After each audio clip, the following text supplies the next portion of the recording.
Hello and welcome to Iowa's Diary. It's your girl Arewa. I'm glad to be here. Thank you for subscribing to my YouTube channel. Thank you for being a part of this wonderful journey.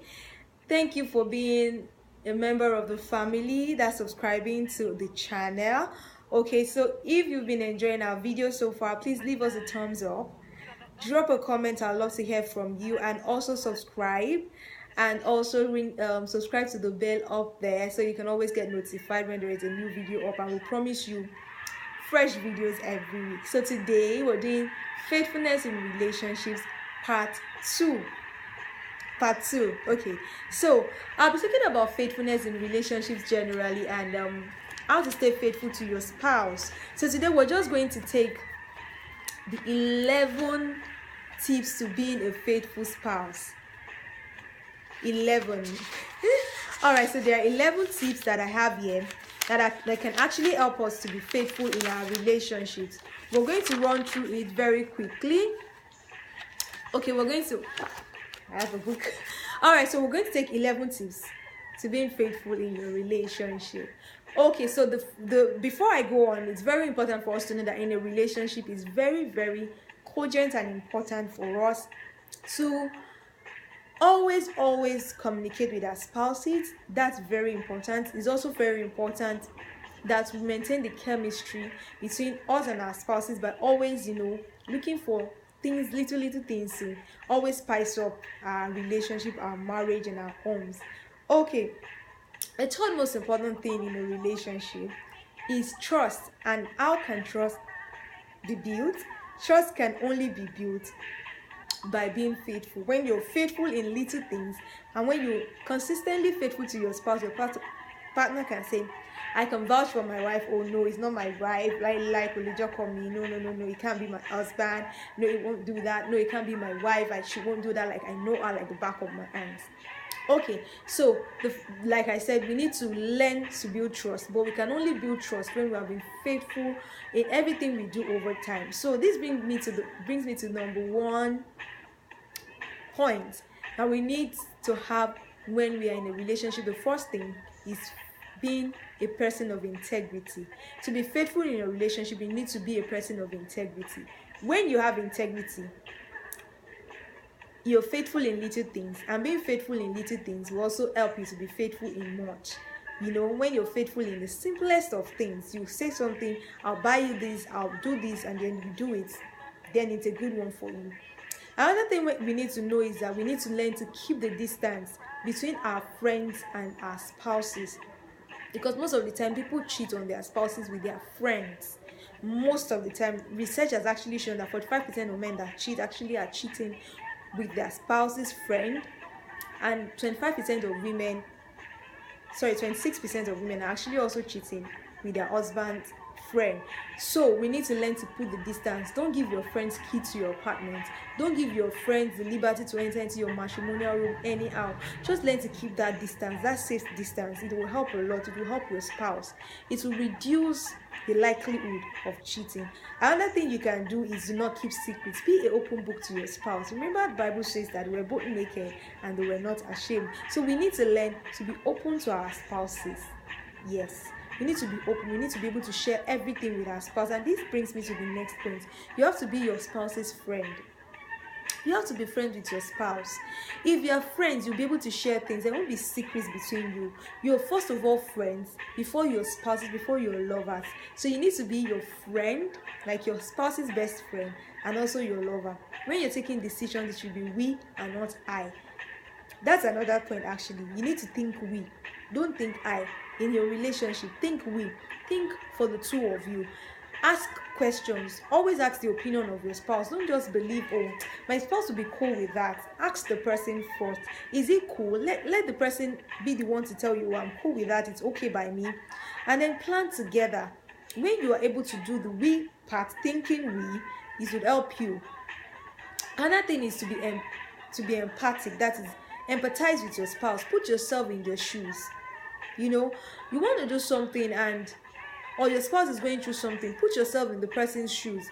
Your spouse is not working and you're the one being the woman or the man, you're the only one taking up the responsibility of the house. Be nice to the person. Put yourself in the shoes and treat the other party the way you would want to be treated if you were the one in their shoes. Learn to empathize. It goes a long way. Another thing that is very important is to maintain good friendships with your spouse. Like I said earlier, don't just be the spouse, don't just be the husband or the wife. Be a friend also. Very important. Extinguish old flames. Is your ex, she's your ex. There is a reason why it's called ex, my dear. There is a reason why he is your ex, and there is a reason why she is your ex and not your present. The person is in your past, not in your present. There is a reason for that. So you need to understand that honesty. Don't say, oh, it's my ex, we're hanging out. No. You don't hang out with your ex, my dear. You don't hang out with your ex. You don't even invite your ex to your home. It's wrong. As far as I'm concerned, it's wrong because you don't know the motive of that person. My people will say, Inuji. I'm Yoruba. And we'll say Inuji. It means that the heart is deep. You don't really know what that person is thinking. You just think he's your ex. Maybe he has an unfinished business. Maybe when you guys were dating, he didn't go down with you and he thinks, oh, he's coming back. Have you seen Okafor's law? That law says once you've been down with somebody before, you can be down with the person before. And the truth is that it works in most cases. So we need to learn to know when your ex is your ex, and don't give that person the chance. Don't exchange numbers. Don't say, oh, I've not met him in the long time. I want the number. You don't need his number. Let the person be on his lane. Be on your lane. He's your ex. Make your ex your ex. Like, seriously.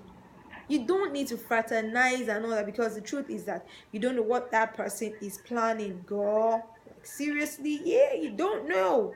So you need to guard your heart. And the same thing for our men. Guard your heart. So don't give your ex a chance and the person starts coming to be nice and all that. It's not needed.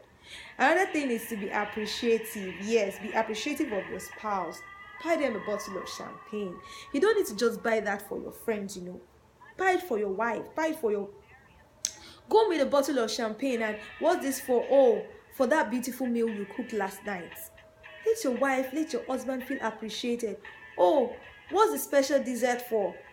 Well, it's for being a good husband. Just be appreciative of the little things. The little things. Because it goes a long way. When you appreciate the little things, more will come.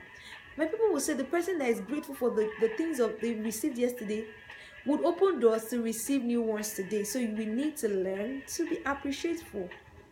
We need to learn to appreciate little things. To say thank you. To give compliments. Your wife is wearing a beautiful dress. Compliment her. The makeup is lovely. Compliment him. And that brings me to another point. You know, you need to look good for your spouse. And this applies to both men and women. When you look good, you look attractive to your spouse. He would need another excuse to cheat on you. She would need another excuse to cheat on you. So you need to look good for your spouse. You need to go out of your way sometimes to make them happy. You call the person baby. You call the person sweetheart. Make the heart sweet. Make the person feel like a baby. What do you do for your baby? You pamper your baby. You buy things for them. Sometimes you think of your babies more than you think of yourself. Do the same thing for your spouse. This person is your baby after all. Yeah. All right. So we need to, like I said, learn to appreciate the other person. We need to admire the other person. We need to show empathy. We need to be in the relationship and try to know when our spouses are satisfied. And I'm talking to the married people here. Be sure that your spouse is sexually satisfied.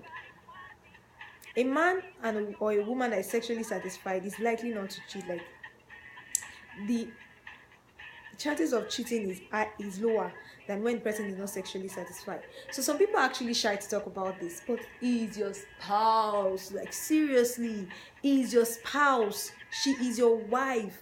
If you don't flirt with her, if you're not open with her, would you want to be open with your girlfriend at work? You want to seek advice from who? You need to be, it has to be your spouse. So be open. Flirt with your spouse. Flirt with your wife, with your husband. Come on, he's your husband. He's not a stick. It's not decoration. It's not oga. It's not uncle. Is your husband, your wife. So you need to learn to flirt with your wife, and you need to learn to ask your wife, are you satisfied? Ask your husband, baby, are you okay? All right, but seriously, we need to learn to sexually satisfy our partners and to know when they are satisfied, to know when they are okay. And we need to be creative and innovative, especially when it comes to sexual matters. The truth is that people shy away from it a lot. But when you watch movies, sometimes you see some hidden messages. You see the man saying, I want styles to fool me, I won't be looking for me.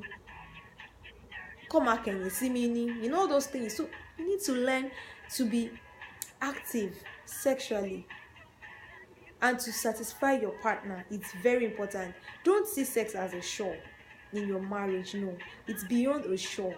Sex is not a chore in your marriage. It is actually an activity that you do together.